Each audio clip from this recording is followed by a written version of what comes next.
পরিচালক, জাতীয় সাংস্কৃতিক সংগঠন কলরব শিল্পী গোষ্ঠী। সবাই একটু সামনের দিকে আগায় বসেন ভাই। আসসালামু আলাইকুম ওয়া রাহমাতুল্লাহি ওয়া বারাকাতুহু। একটু মাইক্রোফোনের ভোকাল বাড়ান, মনিটরগুলো বাড়ান, বক্স আউটপুট বাড়ান, ওই তিনটার বাড়ান, এই মনিটর বাড়ান, মাইক্রোফোনের ভোকাল বাড়ান। এই পাশে দাঁড়ানো যুবক ভাইরা একটু বসেন, সবাই বসেন। আর যদি জায়গা সংকীর্ণ ওখান থেকে দেখতে না পান তাহলে এই প্যান্ডেলের এইটা খুলে দেন, এই প্যান্ডেলটা খুলে দেন। হ্যাঁ,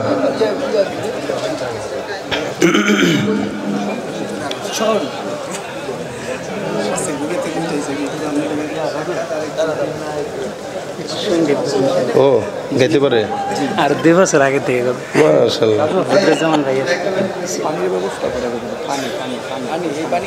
একটা মাইক্রোফোন ঘুমাস ঘুমাস।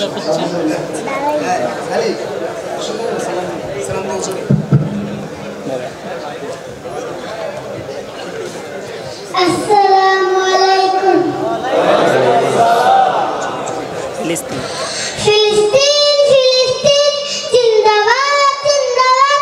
ইসরাইল ইসরাইল লিবাচাক লিবাচাক। ফিলিস্তিন ফিলিস্তিন জিন্দাবাদ জিন্দাবাদ। ইসরাইল ইসরাইল লিবাচাক লিবাচাক। এই মাটি নবী গণের, এই মাটি নবী গণের, এই মাটি মুসলমানের, এই মাটি মুসলমানের, এই মাটি নবী গণের, এই মাটি নবী গণের, এই মাটি মুসলমানের, এই মাটি মুসলমানের। জীবন দিয়ে রুখবো মোরা বাকলদারির ইসরাত। ফিলিস্তিন ফিলিস্তিন জিন্দাবাদ জিন্দাবাদ। ইসরাইল ইসরাইল লিবাচাক লিবাচাক। ফিলিস্তিন ফিলিস্তিন জিন্দাবাদ জিন্দাবাদ। ইসরাইল ইসরাইল লিবাচাক লিবাচাক। আকসা আমার রবের ঘর, আকসা আমার রবের ঘর। তার প্রেমে চাপ মিলাতে কিসের দ্বিধা।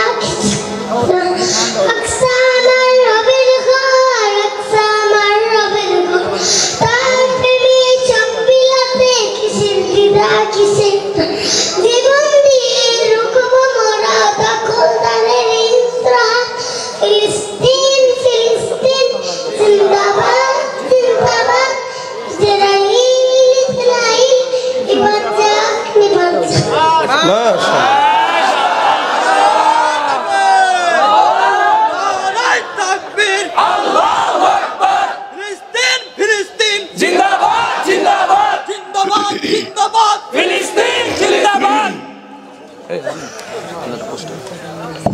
এবার একটু সবাই বসে গেলে ভালো লাগবে, পরিবেশটা ভালো লাগবে। সবাই একটু বসে যান, সবাই একটু বসে যান, যার জায়গায় যেয়ে যান।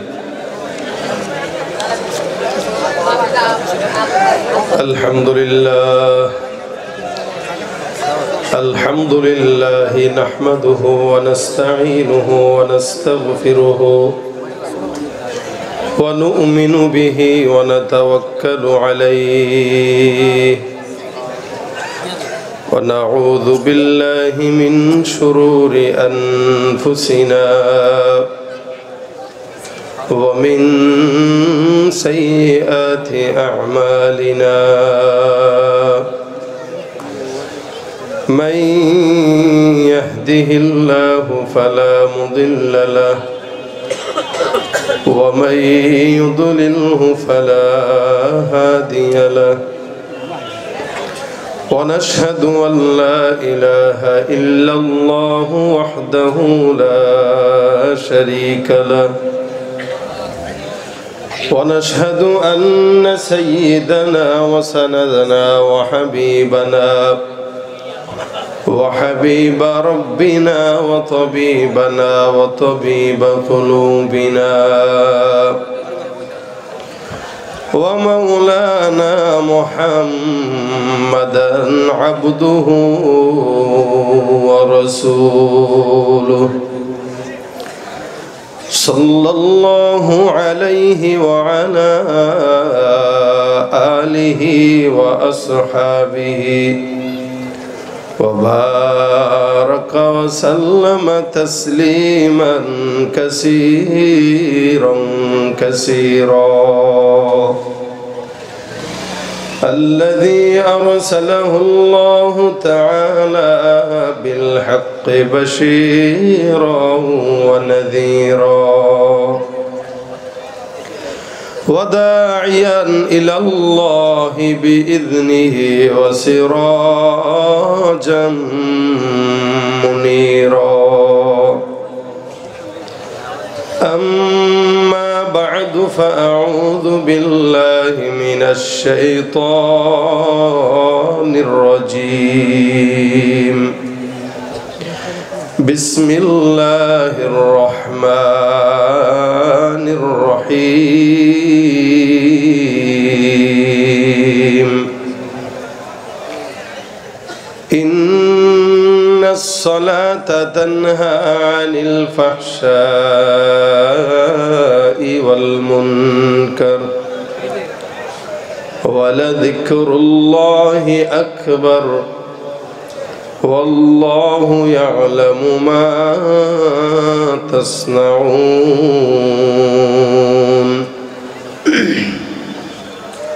وقال النبي صلى الله عليه وسلم أول ما يحاسب به العبد يوم القيامة الصلاة أو كما قال النبي عليه الصلاة والسلام.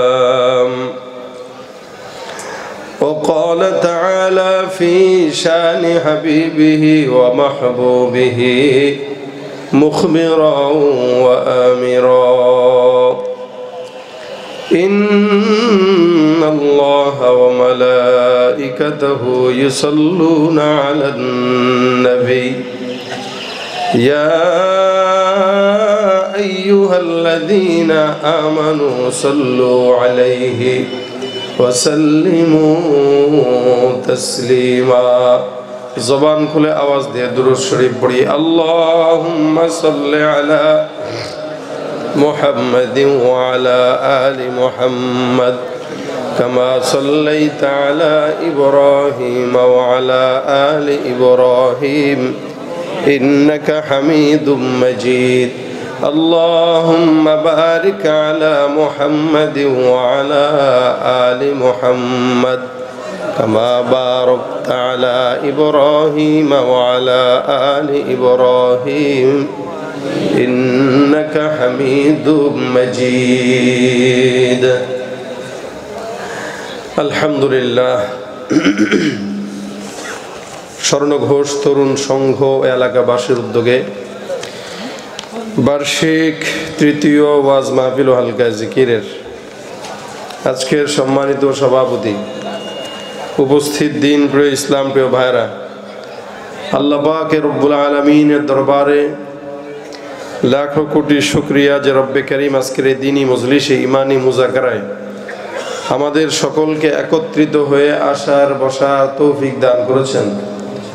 কালিমাতুশ শুকুর আদায় করে জবান খুলে সকলে মহব্বতে উচ্চারণ করি আলহামদুলিল্লাহ। দীর্ঘ সময় যাবৎ আপনারা আলোচনা শুনছিলেন। আমাদের সকলের পরিচিত আমার দোস্ত মোহাম্মদ বদরুজ্জামান, উনিও আপনাদের সামনে কিছু গুরুত্বপূর্ণ বিষয়ে কথা বলে গেছেন, গজলও শুনে গেছেন। আমি আলহামদুলিল্লাহ আপনাদেরকে আর গজলের আমল বেশি করব না, যেহেতু একজন থেকে শুনছেন। আমি আপনাদেরকে দু চারটা জরুরি কথা বলে বিদায় হব। তবে যদি আপনাদের অবস্থা ভালো থাকে তাহলে ওয়াজের ফাঁকে দুই একটা হয়তো গাইতে পারি, কিন্তু আপনাদের যে আওয়াজ লক্ষ্য করতেছি এই আওয়াজ দিয়ে ওইটাও হবে কিনা আমি এখন সন্দিহান। যেমন আলহামদুলিল্লাহ বললেন আর ইনশাল্লাহ বললেন, এভাবে আলহামদুলিল্লাহ ইনশাল্লাহ বললে জিলাপিও পাওয়া যায় না এই যুগে। তাহলে আপনাদের এই যে আলহামদুলিল্লাহর আওয়াজটায় আমার কাছে মনে হইতেছে করোনায় ধরছে, নয়তো তার ডেঙ্গু জ্বরে আক্রান্ত হয়েছে। আরো একবার জবান খুলে বলেন আলহামদুলিল্লাহ। এই আওয়াজটা এতক্ষণ ছিল কোথায়? বলে দিতে দিতে ক্লান্ত হয়ে গেছেন, আর দিবেন কত নাকি? থাকবে তো আওয়াজ। আজকে মানুষ যারা আছেন আলহামদুলিল্লাহ, এর ভিতরে কি যুবক বেশি না মুরব্বী বেশি? আসলেই সত্যি কথা। উনিও বলতেছে সবাই যুবক, মানে উনিও যুবক, যদিও দাড়ি লাল। বাকি যুবক বিয়ে আরেকটা করানো যাবে, কি বলেন?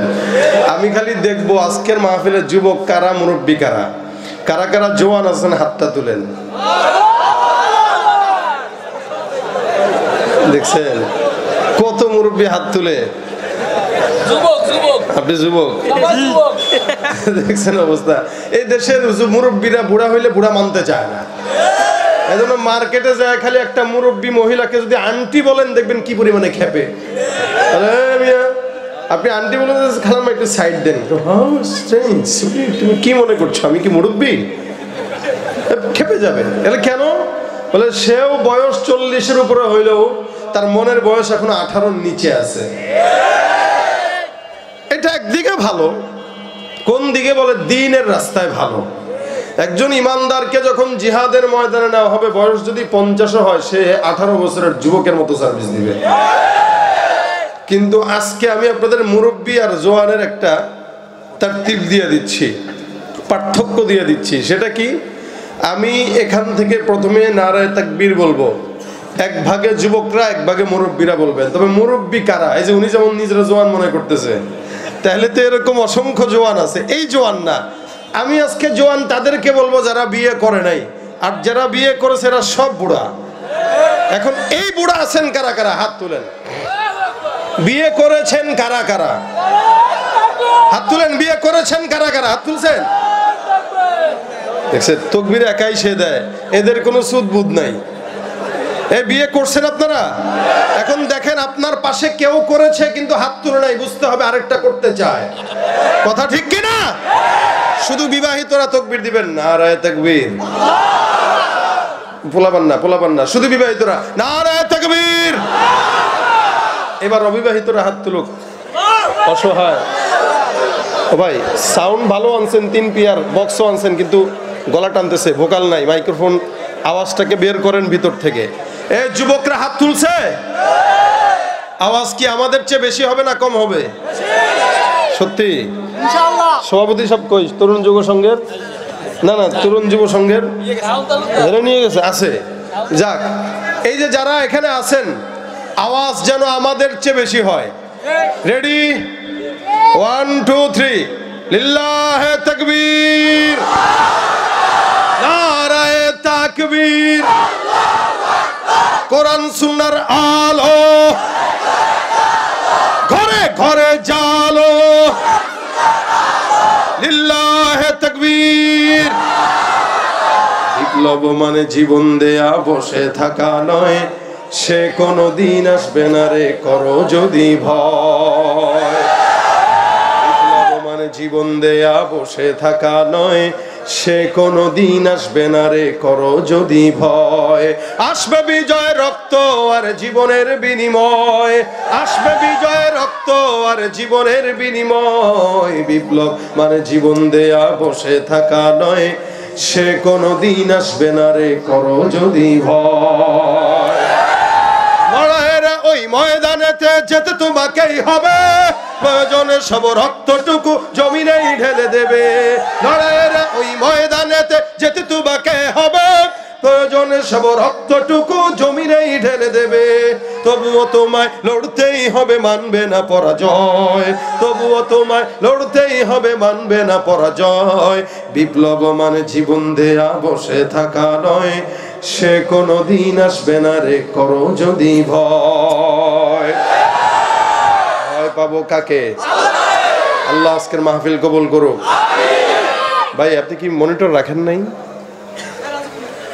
মানে বুঝলাম না, এত সুন্দর সাউন্ড মেশিং আনলেন 32 চ্যানেলের, না? কিন্তু কাজ হচ্ছে কম। আমার সাথে কি শত্রুতা আছে? একটু মোহাব্বত জুড়ে দেন, তাহলে সাউন্ড ভালো হবে আশা করি। হ্যাঁ, এই যে ডপ ডপ করতেছে এটা যেন না হয়, হামিং যেন না খায়। গেইনটা কমায় রাখবেন, লোটা বাড়ান। এই যে পাশে ভাইরা দাঁড়ায় আছেন, কষ্ট হচ্ছে আপনাদের? কষ্ট না হইলে বসে যান, কষ্ট হইলে দাঁড়াতে থাকেন, আর না হইলে বসেন। মাশাআল্লাহ। এই যে এখানে যুবকরা আছেন, আপনারা একটু বসেন, সবাই বসেন। আমি আর জিকিরে জিকিরে বলতে পারবো না, এমনি বসেন।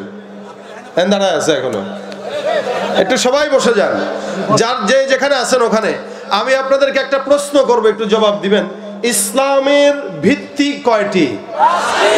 আলহামদুলিল্লাহ, এটা সবাই জানেন আপনারা। 1 নম্বরে কালেমা, 1 নম্বরে, 2 নম্বরে, তারপর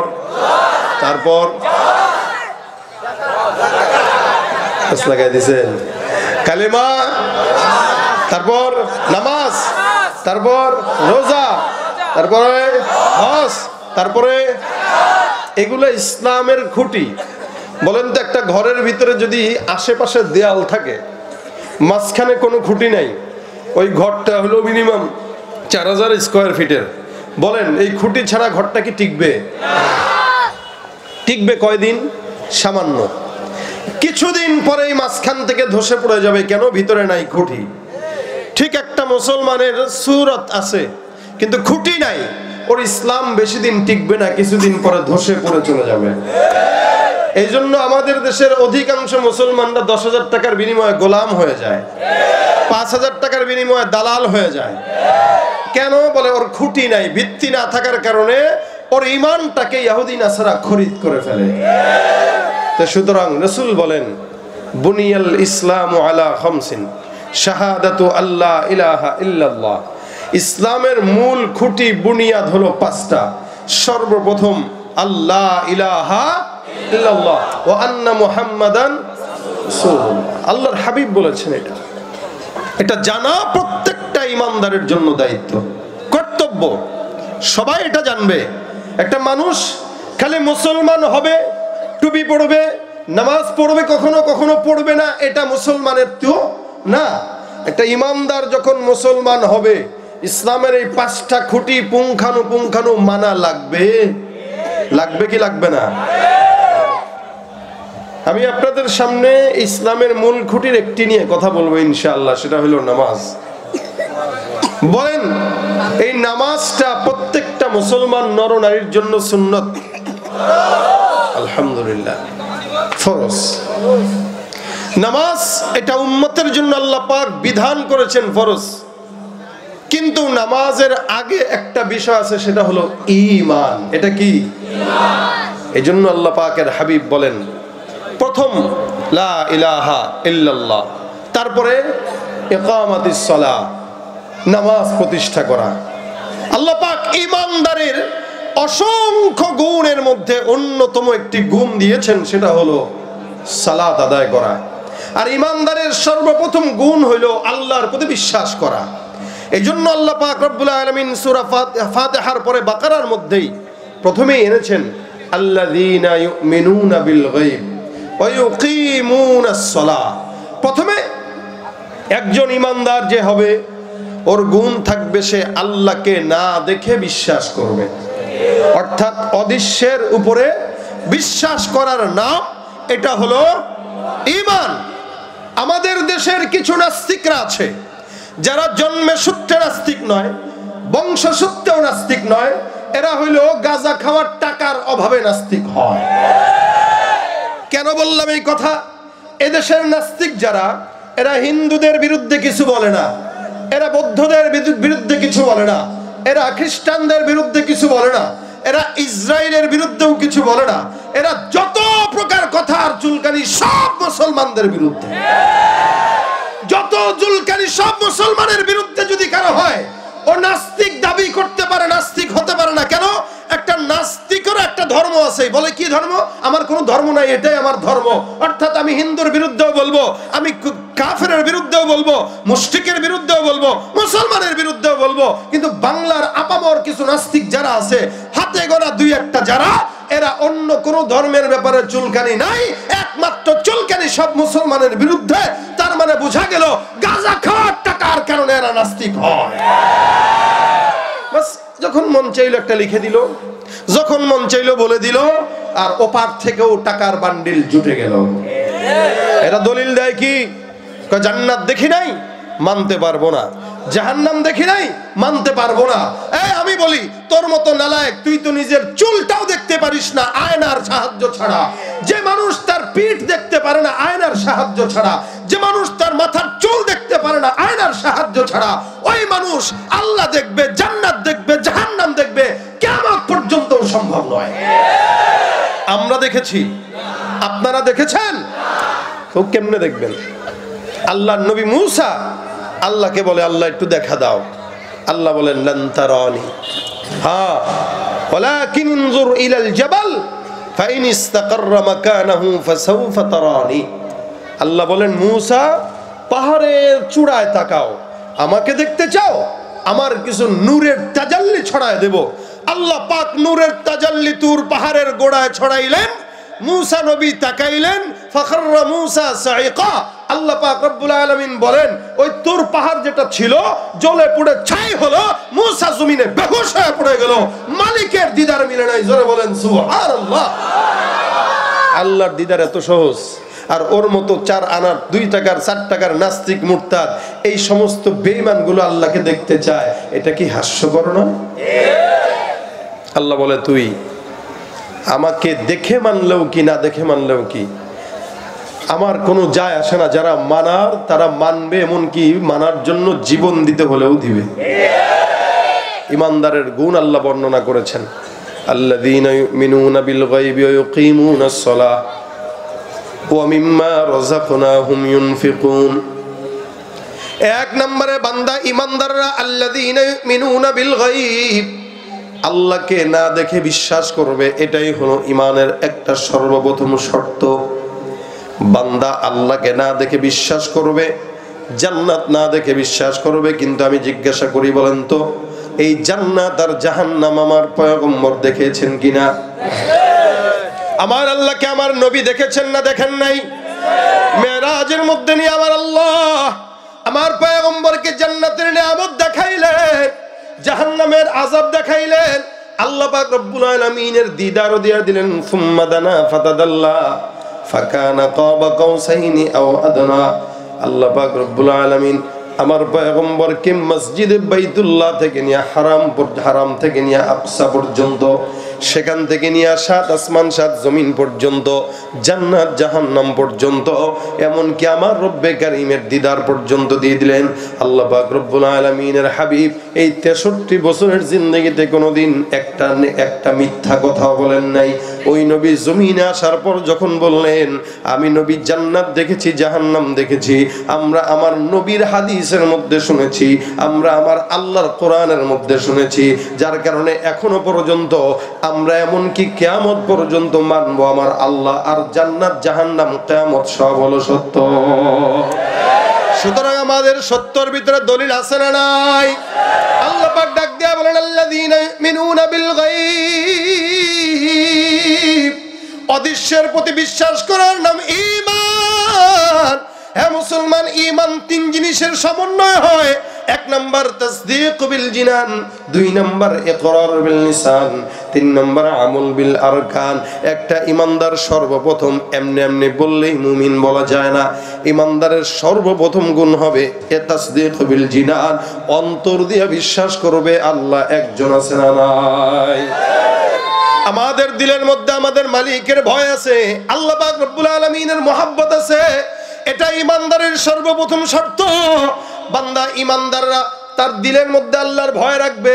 আল্লাযীনা ইউমিনুনা বিল গায়ব, 1 নম্বরে বান্দা তাসদীক বিল জিনান, অন্তর দিয়ে বিশ্বাস করবে। 2 নম্বরে ইকরার বিল লিসান, অন্তর দিয়ে বিশ্বাস করার পাশাপাশি জবান দিয়ে স্বীকার করবে। জবান দিয়ে কেমনে স্বীকার করা লাগে পড়েন তো, লা ইলাহা ইল্লাল্লাহ মুহাম্মাদুর রাসূলুল্লাহ। এই যে শিকারটা দিয়া দিলেন, এই শিকার যদি কেউ না দেয় তারে মুসলমান বলা যাবে?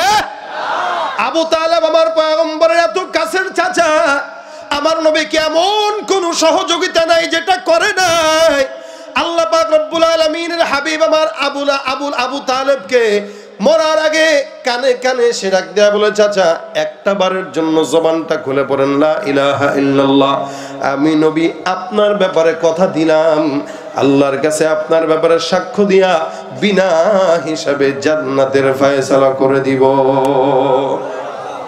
আল্লাহর নবী অফার দিয়া দিলেন। আবু তালেব মানে নাই। আবু তালেব ডাক দিয়া বলে, মুহাম্মদ আমি জানি তুমি সত্য নবী, আমি স্বীকার করি তুমি সত্য নবী, কিন্তু জবান দিয়া এই কালেমাটা পড়তে পারবো না, কারণ জবান দিয়া যদি পড়ি তাহলে তো মুসলমান হয়ে যাব। আমি যদি মুসলমান হই, ইন্তেকালের পরে আমার সমস্ত পরবর্তী যারা আসবে আমার গালি দিবে, যার কারণে তোমাকে বিশ্বাস করি তুমি সত্য নবী, কিন্তু অন্তর দিয়া মানলেও জবান দিয়া স্বীকার করতে পারবো না। আর জবান দিয়া কোন বান্দা যদি স্বীকার না করে, ওই বান্দা ইমানদারও হতে পারে না। এ ভাইরা আমার খুব বুঝবেন, এই কারণে জবানের স্বীকারোক্তিটা দরকার। এখানে আপনারা যারা আছেন, আমরা যারা আছি, জবান দিয়া স্বীকার করছি কি করি নাই? এরপরে 3 নম্বর আমল বিল আরকান। 1 নম্বর অন্তর দিয়া বিশ্বাস করবে, 2 নম্বর জবান দিয়া স্বীকার করবে, 3 নম্বর আমল দিয়া তারপরে কাজগুলো দেখাবে।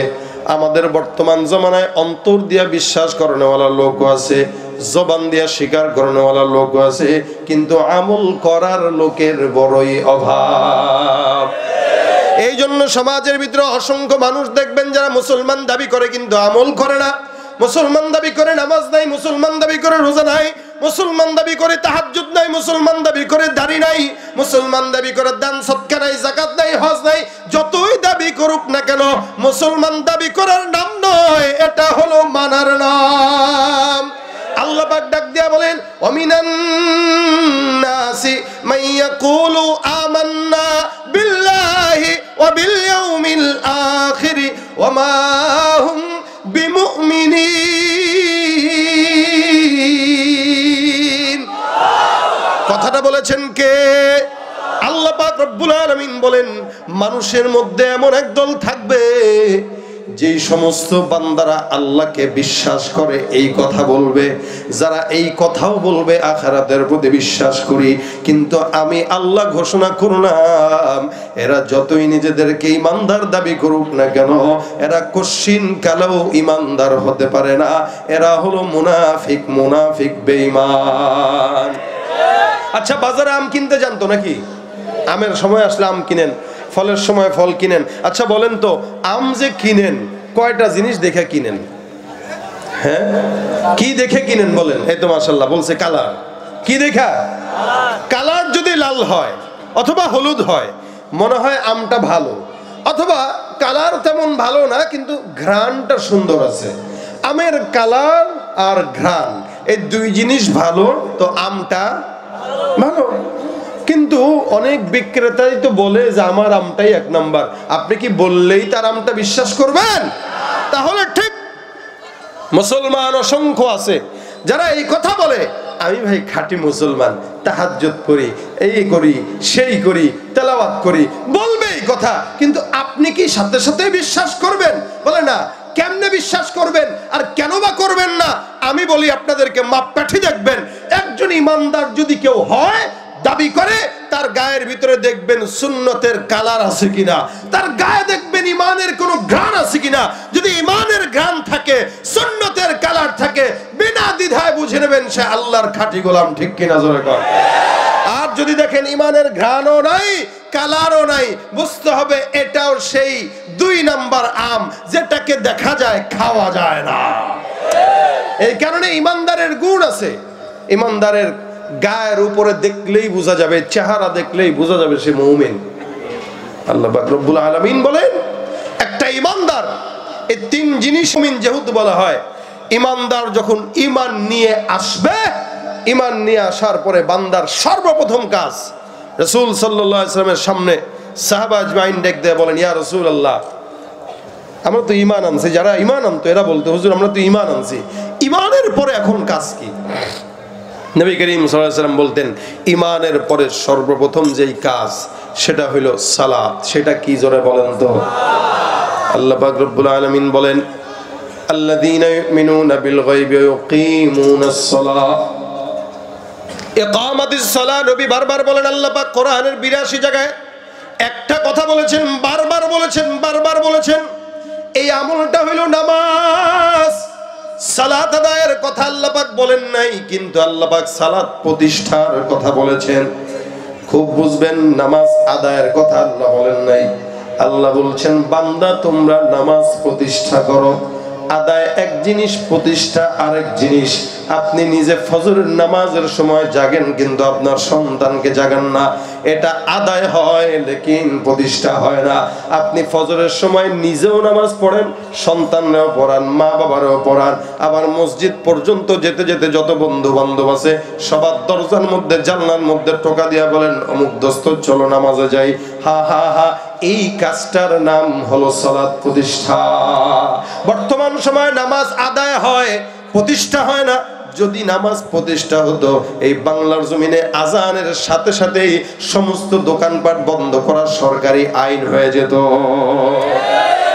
কিন্তু আমরা দেখতে পাই নামাজের সময় আরো ব্যবসা বাণিজ্য, মার্কেট জমজমাট হয়।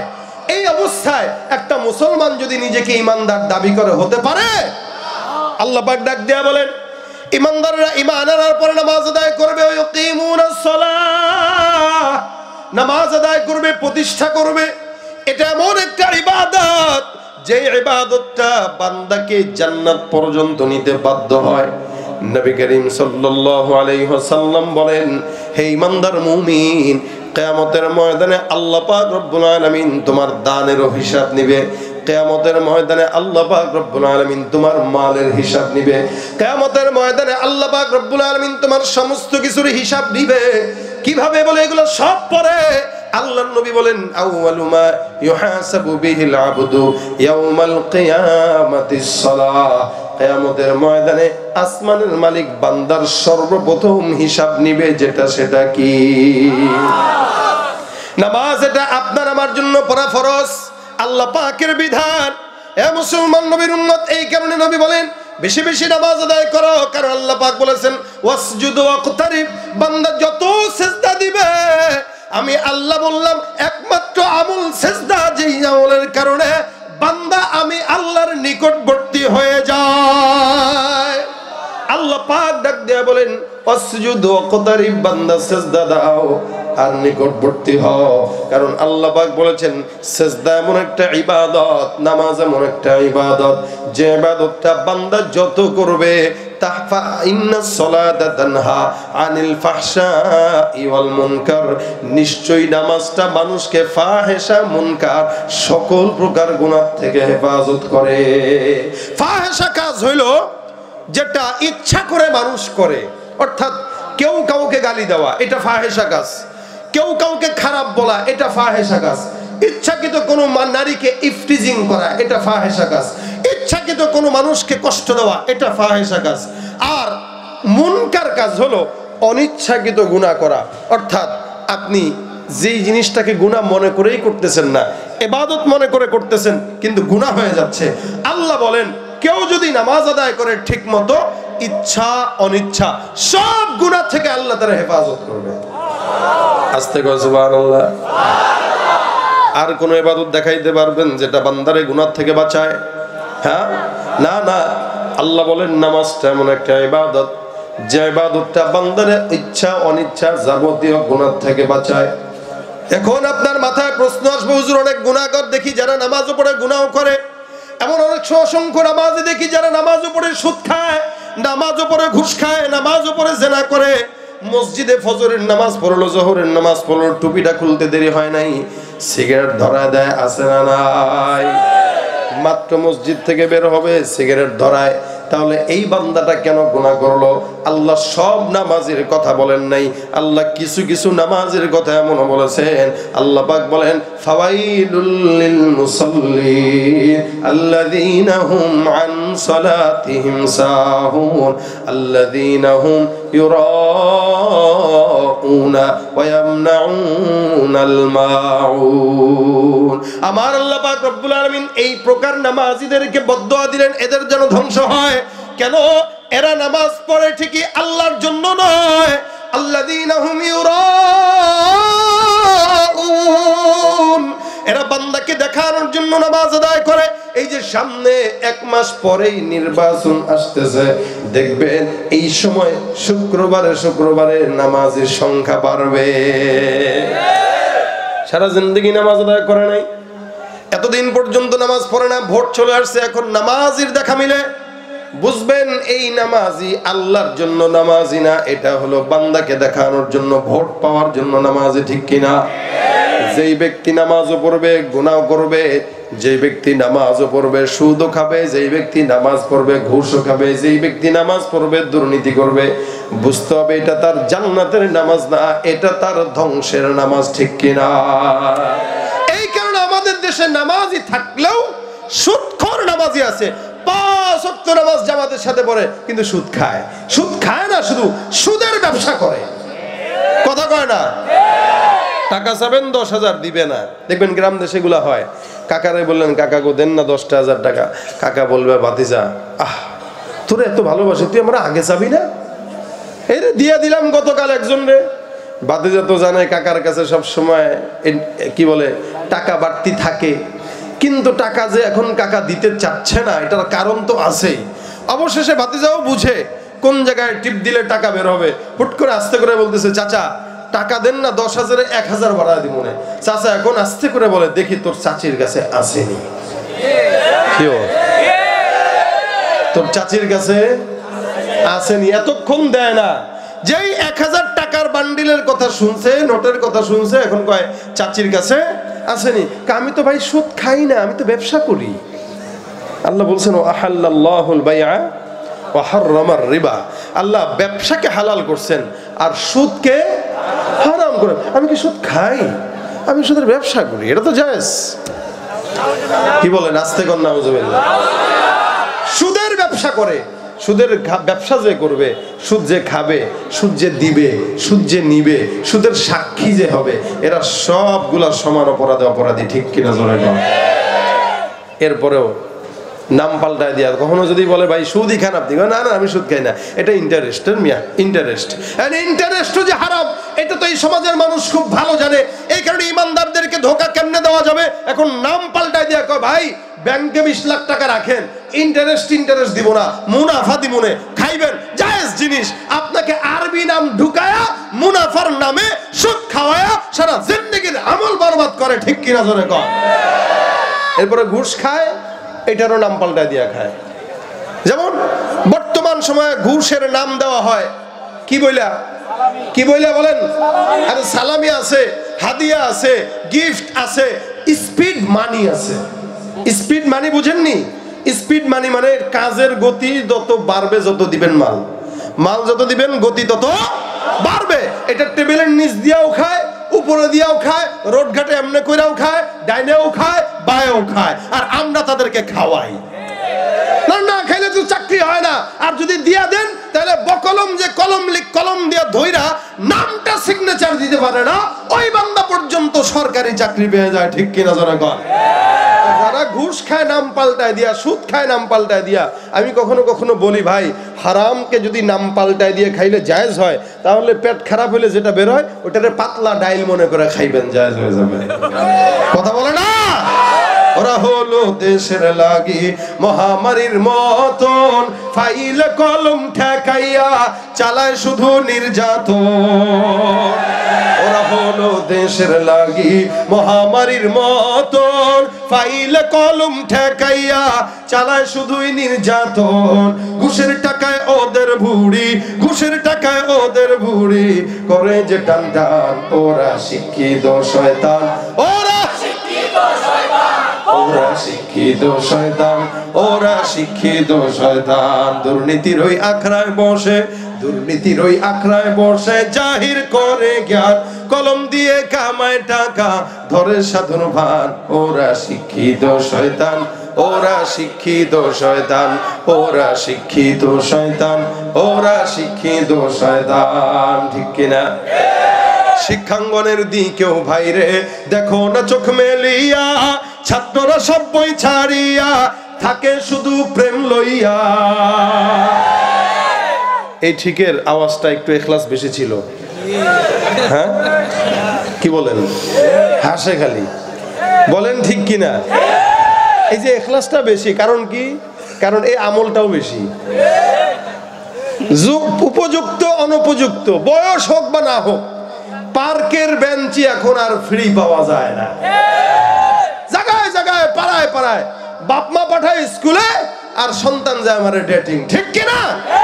এদেরকে যেখানে দেখবেন কাজী একটা নিয়ে ধইরা বিয়াটা পড়ায় দিবেন। কথা কয় না? বয়স হয় নাই হুজুর, তা বয়স না হইলে প্রেম বুঝে কেমনে? কথা বলে না। কিন্তু বয়স আছে, প্রেম বুঝছে, বয়সও আছে। যার কারণে সমাজে বিবাহটা কঠিন হচ্ছে বলেই জেনা ব্যভিচার বাড়তেছে। বিবাহ যত সহজ হবে, জেনা ব্যভিচার তত কমবে। আর আজকাল বর্তমান সময়ে এক প্রকার সুশীল সমাজ, যারা শিক্ষিত শয়তান, এরা এই জাতির বিরুদ্ধে ঢুকায় দিচ্ছে ভিতরে যে ভাই বিয়ে তাড়াতাড়ি করিস না, এটা ক্যাসাল, বিয়ে করছস তো মরছস। তার মানে বিয়েটাকে কি বলে, কি করে, এটা ইগনোর করে, আর জেনাটাকে উদ্বুদ্ধ করে। কথা ঠিক কিনা জোরে কর। শিক্ষাঙ্গনের দিকে ভাইরে দেখো না চোখ মেলিয়া, ছাত্ররা সব বই ছাড়িয়া আছে শুধু প্রেম লইয়া। অস্ত্র সে তো সঙ্গের সাথী, অস্ত্র সে তো সঙ্গের সাথী, হইতে মস্তান ওরা শিক্ষিত শয়তান, ওরা শিক্ষিত শয়তান, ওরা শিক্ষিত শয়তান, ওরা শিক্ষিত শয়তান, ঠিক কিনা? যেখানে যাই ভেজালেতে ভরে গেছে দেশটায়, ব্যবসায়ীরাও রাতারাতি কালো টাকায় হাত রাঙায়। এই কারণেই তো আলুর দাম এখন 70 যায় ঠেকছে। এই কারণেই তো ডিমের হালি এই 60 টাকায় ঠেকছে। আগে গরিব দুঃখী ডিম বাজি করে খাইতে পারতো, এখন সেই সুযোগ নাই। যদিও আমাদের মতো মুসলমানদেরকে, নামাজিদেরকে কিছু দেশপ্রেমিকরা জঙ্গিবাদ, মৌলবাদ, রাজাকার বলে স্লোগান দেয়। আমি বলতে চাই, দেশের টাকাকে পাচার করে যেই সমস্ত ব্যবসায়ীরা কানাডায় বাড়ি করে গরিবের মুখ থেকে গোস্ত, আলু, ডিম তুলে নেয়, এরাই দেশের সবচেয়ে বড় রাজাকার, ঠিক না?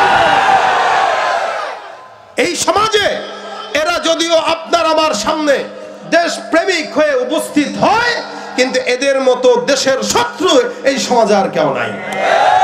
ওরা শিক্ষিত শয়তান, ওরা শিক্ষিত শয়তান, ওরা শিক্ষিত শয়তান, ওরা শিক্ষিত শয়তান। ঠিক আছে নি? রাগ করতেছেন কেউ? কথা বলেন, রাগ করেন? ভাই, নামাজ যদি কেউ পড়ে ব্যবসা 2 নম্বরই করবে নি?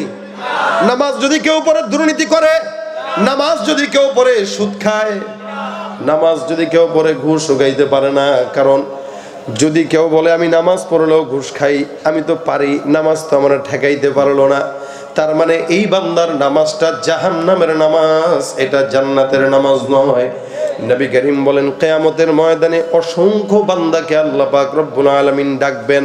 যেই সমস্ত বান্দারা থাকবে নামাজি, যেই সমস্ত বান্দারা থাকবে কোরআন তেলাওয়াতকারী, যেই সমস্ত বান্দারা আমার মতো বক্তা, যেই সমস্ত বান্দারা দানবীর, একদল মানুষকে আল্লাহ পাক রব্বুল আলামিন ডাক দিয়া জিজ্ঞাসা করবে, হে নামাজি, হে অমুক, সে তমুক। যেহেতু নামাজের কথা বলতেছি, নবী করিম সাল্লাল্লাহু আলাইহি ওয়াসাল্লাম বলেন, নামাজিদেরকেও ডাক দিয়া বলবে, বান্দা জমিনের মধ্যে কেমন ভাবে বিচরণ করলা, আমি আল্লাহ পাকের আদেশ কেমন মানলা। নামাজি ডাক দিয়া বলবে, আল্লাহ, কিয়ামত দুনিয়ার জমিনে তুমি আল্লাহকে সন্তুষ্ট করার জন্য নামাজ আদায় করলাম 5 ওয়াক্ত মসজিদের মধ্যে, যে আল্লাহ পাক রব্বুল আলামিন বলবেন তুই মিথ্যুক। জমিনের মধ্যে তুই নামাজও যদিও আদায় করছিলি, মানুষ তাকে ভোট দিবে এই নিয়তে নামাজ পড়ছস, মানুষ তোকে নামাজি বলবে এই নিয়তে নামাজ আদায় করছস। একদিকে নামাজও পড়ছস, আবার রাত্রিবেলা গুনাহের কারখানায় গেছস। আল্লাহ পাক রব্বুল আলামিন ডাক দিয়া বলবে, ফেরেশতার দল, এই বান্দাকে উল্টা করে নিয়ে জাহান্নামে নিক্ষেপ করো। কারণ বান্দা কিয়ামতের ময়দানে আসলো, জমিনের মধ্যে বান্দা মানুষকে নামাজটা দেখানোর জন্য পড়েছে। রাসূল বলেন, ফায়ুসহাবু আলা ওয়াজহিহি হাত্তা উলকিয়া ফিন্নার, এই বান্দাকে আল্লাহ পাক রব্বুল আলামিন ধরবে, পাওটা উপরের দিকে দিয়া, মাথাটা নিচের দিকে দিয়া, এক ঢিল দিয়া জাহান্নামে নিক্ষেপ করে দিবে। এটা হলো ওই বান্দা, যেই বান্দাটা নামাজ বান্দাকে দেখানোর জন্য পড়লো। নবী করিম ডাক দিয়া বলেন, নামাজ কেমনে পড়বা? আমি যেমনে নামাজ পড়ছি, সল্লু কামা রাআইতুমুনি উসাল্লি, বান্দা তোমরা আমার দিকে লক্ষ্য রাখো, আমি কেমনে নামাজ আদায় করি। হ্যাঁ, আমার নামাজের তারবিয়াতের দিকে লক্ষ্য রাখো, আমার নামাজের তারতিবের দিকে লক্ষ্য রাখো, আমার নামাজের ইখলাসের দিকে লক্ষ্য রাখো। আমি যেমনে নামাজ পড়ি তোমরাও তেমনে নামাজ পড়ো। সাহাবা আজমাইন আমার পয়গম্বরের পিছে দাঁড়ানো। নামাজ আদায়ের পর রাসূলকে ডাক দেয়া বলেন, ইয়া রাসূলুল্লাহ, নামাজের মধ্যে দেখলাম পয়গম্বর আপনি কি যেন খাইতে যান। নবী ডাক দেয়া বলেন, সাহাবা একরামের দল, তোমরা কেমনে বুঝলা আমি পয়গম্বর নামাজের মধ্যে কিছু খাই? সাহাবা আজমাইন ডাক দেয়া বলে, বিতাহরিকি লিহিয়া, আপনার দাড়ি মোবারক নড়াচড়ার মাধ্যমে আমরা বুঝলাম।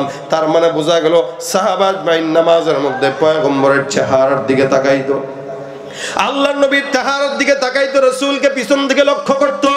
এটাও সাহাবা আজমাইনদের ইবাদত।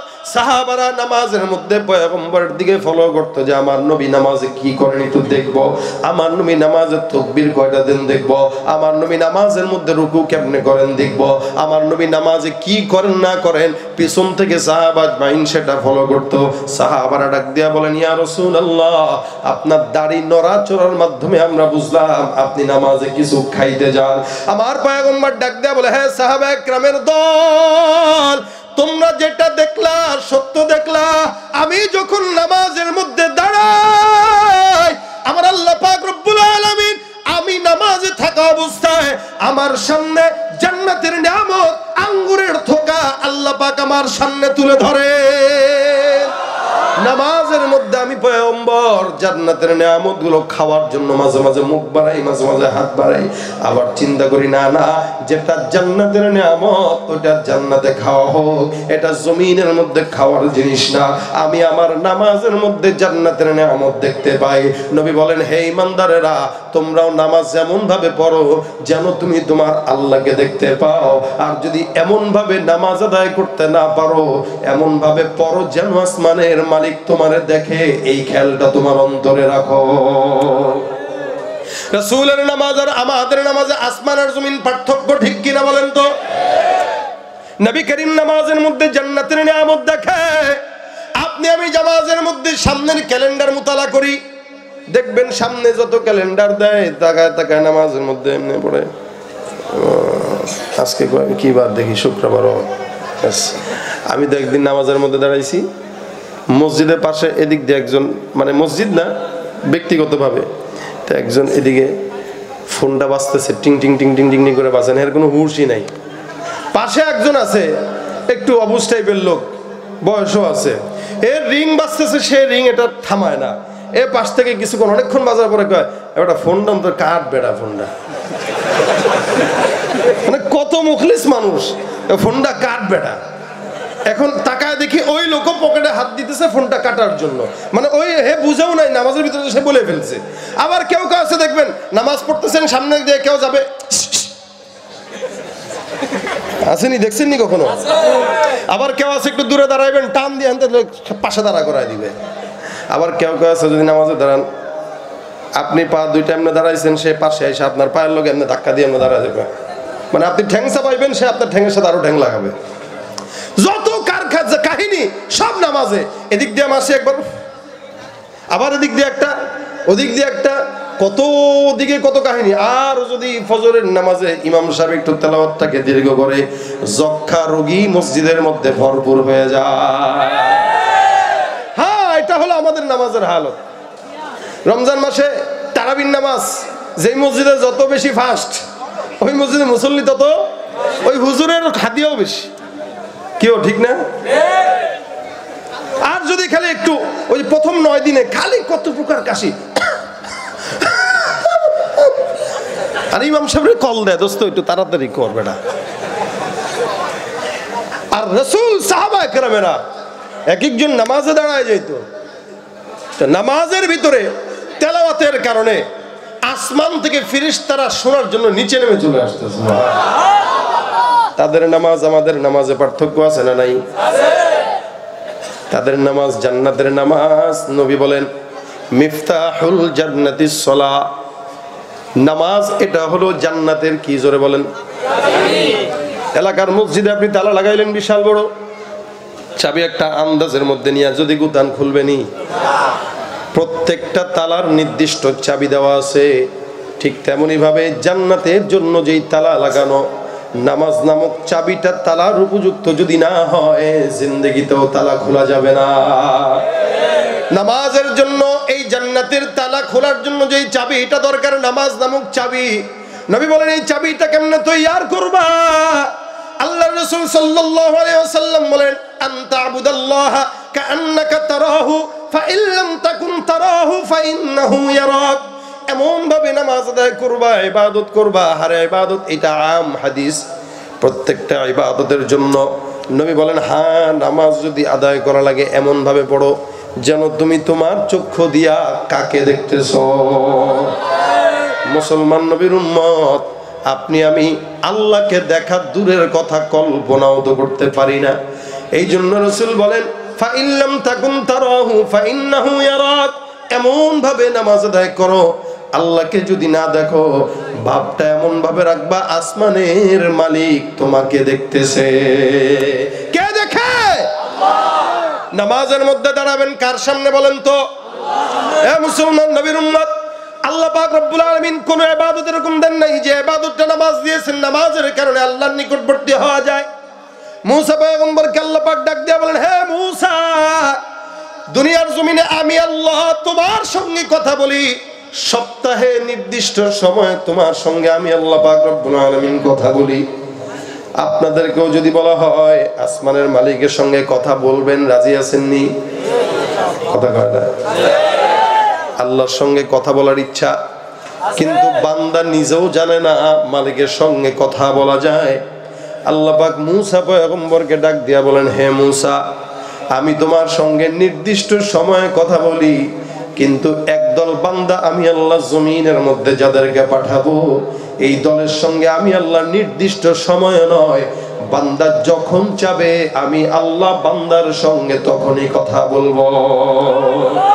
তুমি পারো করতে মোচন অভাব দুঃখী লোকে, তুমি পরম মুক্তি দাতা মালিকে জগতের, তোমার কাছে চাই যে পানা আমরা প্রতিদিন, তোমার দয়ায় পূর্ণ আমার সারা দিন। কার দয়া? আমার আল্লাহ পাক ডাক দিয়া বলেন, হে মুসা, জমিনের মধ্যে আমি আল্লাহ তোমার সঙ্গে কথা বলি নির্দিষ্ট সময় করে, কিন্তু এমন একদল বান্দা থাকবে যেই বান্দাদের সঙ্গে আমি আল্লাহ নির্দিষ্ট সময় নয়, বান্দা যখন মন যাবে তখন কথা বলবো। আল্লাহ পাক ডাক দিয়া বলে, হে পয়গম্বর, হে আল্লাহ, আল্লাহ নবী মুসা ডাক দিয়া বলে, আল্লাহ যে বান্দার সঙ্গে তুমি কথা বলবা এই বান্দারা কারা? আমার আল্লাহ ডাক দিয়া বলে, আখিরি জামানায় একদল বান্দা আমি আল্লাহ পাঠাবো, যারা আখিরি পয়গম্বর মুহাম্মদুর রাসূলুল্লাহ সাল্লাল্লাহু আলাইহি ওয়াসাল্লামের উম্মত।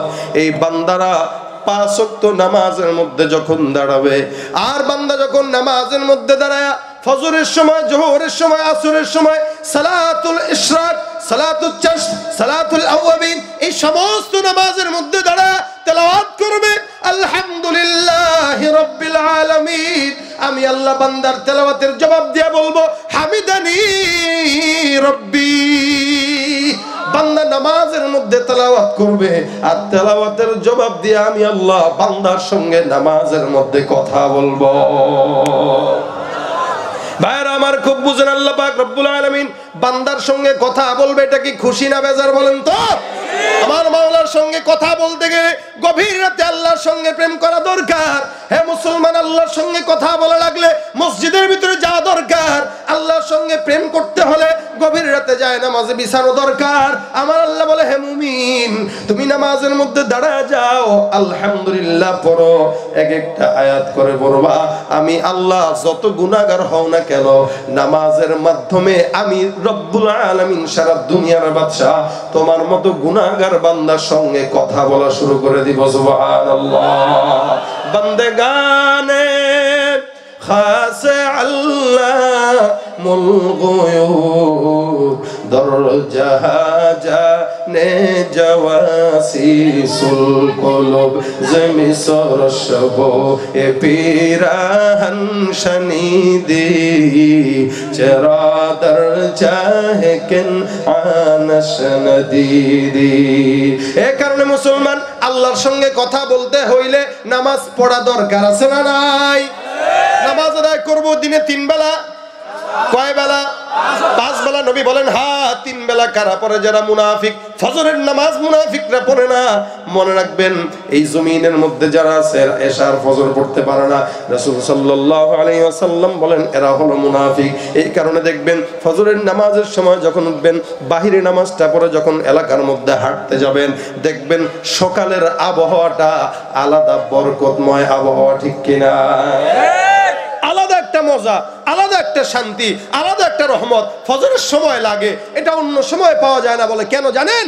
কারণ ফজরের সময়টা এমন একটা সময় যেই সময় কোনো মুনাফিকের নিঃশ্বাস এই জমিনে থাকে না।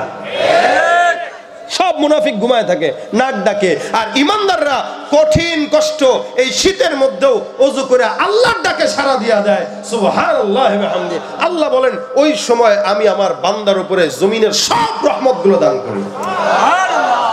এই জন্য যুবক বয়সে বেশি বেশি নামাজ আদায় করবেন। সমাজের যুবকরা দেখা যায় নামাজ পড়ে না। এলাকায় বিশেষ করে আজকের যারা মাহফিলের আয়োজন করেছে, যুবকদেরকেও বলি, মাহফিলটা আয়োজন করছে কি হেদায়েতের জন্য নাকি গুনার জন্য? নেকের জন্য না গুনার জন্য? এখন যে আয়োজক আছে এদের ভিতরে যদি হেদায়েত না থাকে, মানুষের ভিতরে হবে নি? যত যুব সংঘ আছে এখানের প্রত্যেকটা যুবকদেরকে আল্লাহ পাক নামাজি বানায় দেখ। মনে রাখবেন, যুবকরা সমাজে ঠিক তো সমাজ পরিবর্তন হয়ে যাবে। সমাজের যুবক নামাজি হবে, সমাজের অন্য মানুষ 10 জন নামাজি হবে। কারণ এই সমাজ পরিবর্তনের জন্য যুবকের বিকল্প কিচ্ছু নাই।